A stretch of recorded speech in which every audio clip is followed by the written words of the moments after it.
आपल्या महाराष्ट्राचं एक लोकप्रिय पर्यटन स्थळ म्हणजे अलिबाग.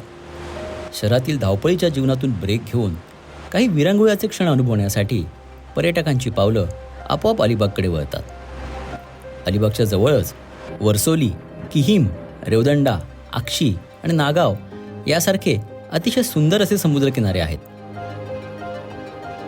अलिबागपासून फक्त 7 किलोमीटर अंतरावर असणारा नागाव बीच इथलं शांत वातावरण, स्वच्छ समुद्रकिनारा आणि वॉटर स्पोर्ट्समुळे पर्यटकांचा एक आवडता बीच आहे. मुंबईवरून पनवेल, अलिबाग, कुरुळ, आक्षी असा प्रवास करून आम्ही सकाळी लवकरच नागाव बीचवर पोहोचलो.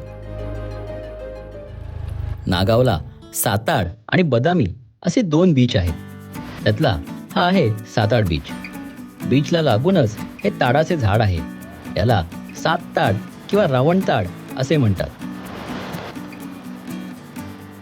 तुम्ही इथे वॉटर स्पोर्ट्सचा आनंद घेऊ शकता किंवा फक्त निवांत बसून समुद्राच्या लाटांचा आनंद घेऊ शकता. इथली ताजी, ओली किंवा सुकी मासळी खरेदी करू शकता. नागावमध्ये आमचा मुक्काम होता तो नागाव ग्रामपंचायतीजवळ असलेल्या विलेज ॲरोमा रिसॉर्टला. हे रिसॉर्ट मुख्य रस्त्यापासून अगदी काही पावलांच्या अंतरावर आहे. रिसॉर्टमध्ये प्रवेश केल्यानंतर अगदी शांत आणि नैसर्गिक वातावरणात आल्याचा अनुभव आला. विलेज ॲरोमा हे एक बजेट फ्रेंडली आणि आरामदायी रिसॉर्ट आहे, जे निसर्गाच्या सान्निध्यात राहण्याचा अनुभव देतं. इथल्या नारळ सुपारीच्या बागेमुळे हा संपूर्ण परिसर एकदम ताजातवाना वाटतो. हा आहे आमचा विला. विलाच्या रूम्स खूप प्रशस्त, आरामदायक आणि स्वच्छ होत्या. या विलामध्ये सर्व मॉडर्न फॅसिलिटीज आहेत, ज्यामध्ये टीव्ही, फ्रीज, AC आणि त्याचसोबत एक प्रायव्हेट स्विमिंग पूल सुद्धा आहे. या विलामध्ये आरामदायी बेड सोबतच एक प्रशस्त बाल्कनी सुद्धा आहे. विलेज ॲरोमा रिसॉर्टमध्ये आपापल्या बजेटनुसार विविध पॅकेजेस उपलब्ध आहेत.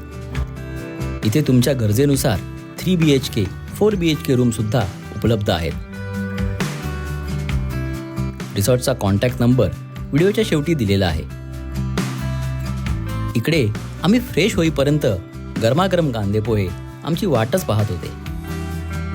रेस्टॉरंटला लागूनच एक मोठा स्विमिंग पूल होता आणि त्यावर माडाची छान सावली पडली होती. मग काय, इथेच आमच्या गप्पांचा फळ रंगला. आज बऱ्याच वर्षांनी आम्ही सर्वजण भेटल्यामुळे एकमेकांची सुखदुःख जाणून घेण्यात, मस्ती करण्यात आणि रील्स बनवण्यात 2-2.5 तास कसे निघून गेले कळले सुद्धा नाही.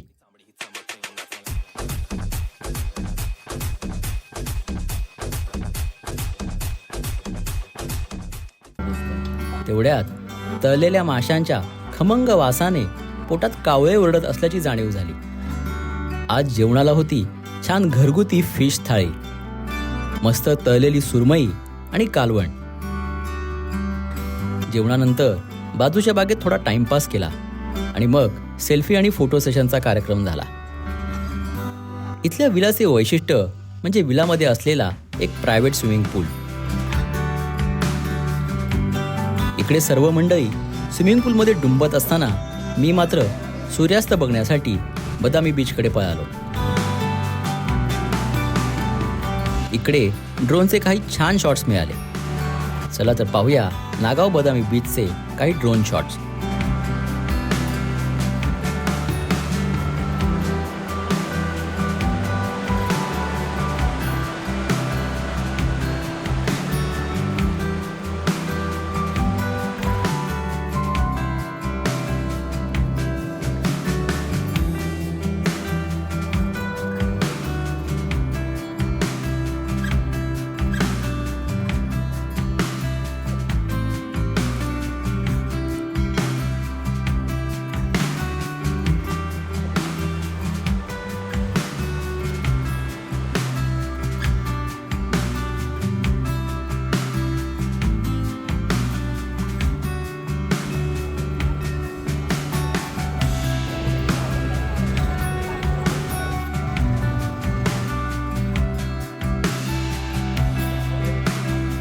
बीचवर मनसोक्त फोटोग्राफी करून रिसॉर्टला परत आलो.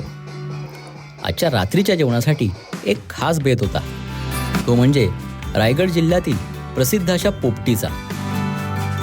पोपटी म्हणजे वालाच्या शेंगा, बटाटे, अंडी, चिकन हे सर्व पदार्थ मीठ मसाला लावून एका मातीच्या मडक्यामध्ये घालतात आणि त्या मडक्यामध्ये भांबुर्डी नावाच्या वनस्पतीची पाने टाकतात.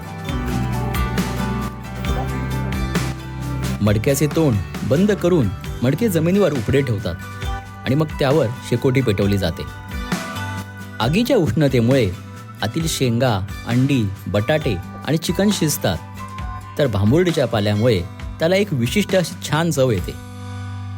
हिरव्यागार भाज्यांमुळे याला छान पोपटी रंग येतो आणि म्हणूनच याला पोपटी असे म्हटले जाते. पोपटीनंतर पुन्हा एकदा गाण्यांची मैफिल जमली. ती अगदी पहाटेपर्यंत चालली.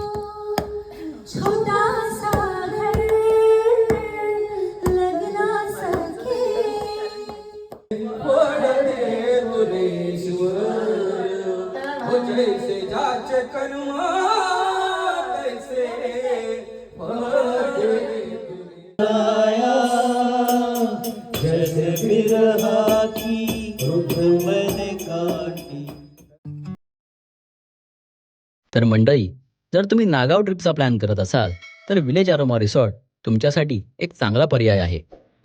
अधिक माहितीसाठी रिसॉर्टच्या नंबरवर कॉल करा.